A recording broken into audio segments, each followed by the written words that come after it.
എല്ലാവിധ സർക്കാർ അറിയിപ്പും അറിയാൻ ഈ ചാനൽ സബ്സ്ക്രൈബ് ചെയ്യുക, സപ്പോർട്ട് ചെയ്യുക. സർക്കാരിൻ്റെ ഏറ്റവും വലിയ സാമ്പത്തിക സഹായമായ ക്ഷേമ പെൻഷൻ സർക്കാർ സഹായത്തോടെ കൂടി വിവിധ ആനുകൂല്യങ്ങൾ പിന്നെ ക്ഷേമനിധി ബോർഡ് വഴിയുള്ള പെൻഷനുകളും വാങ്ങിക്കുന്ന ജനങ്ങൾക്ക് വേണ്ടിയുള്ള അറിയിപ്പെത്തി. പെൻഷൻ പട്ടിക ഇന്നു മുതൽ പുനർക്രമീകരിക്കും എന്ന് സർക്കാർ അറിയിച്ചു.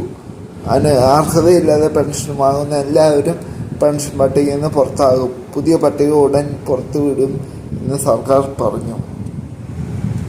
ജനുവരി മാസത്തെ പെൻഷൻ സാമൂഹ്യ സുരക്ഷാ ക്ഷേമ പെൻഷൻ വിതരണം ചെയ്യാൻ വേണ്ടി 850 കോടിയോളം രൂപ സർക്കാരിന് അനുവദിക്കും എന്ന് ഉള്ള പ്രധാന അറിയിപ്പ് എത്തി.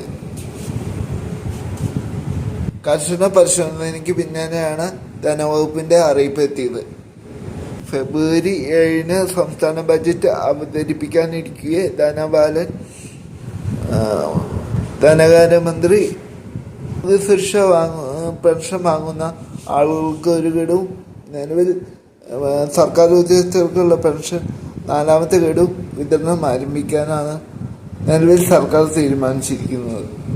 ചിലപ്പോൾ ഇത് 3200 ക്ഷേമ പെൻഷൻ വിതരണം ഉണ്ടായിക്കോളാം. അതിന് സാധ്യത കുറവാണ് ഇപ്പോഴത്തെ സാമ്പത്തിക സ്ഥിതി അനുസരിച്ച്. ഇനി വിഷുവിനൊക്കെയാണ് 2 മാസത്തെ തുക വരാൻ സാധ്യതയുള്ളൂ.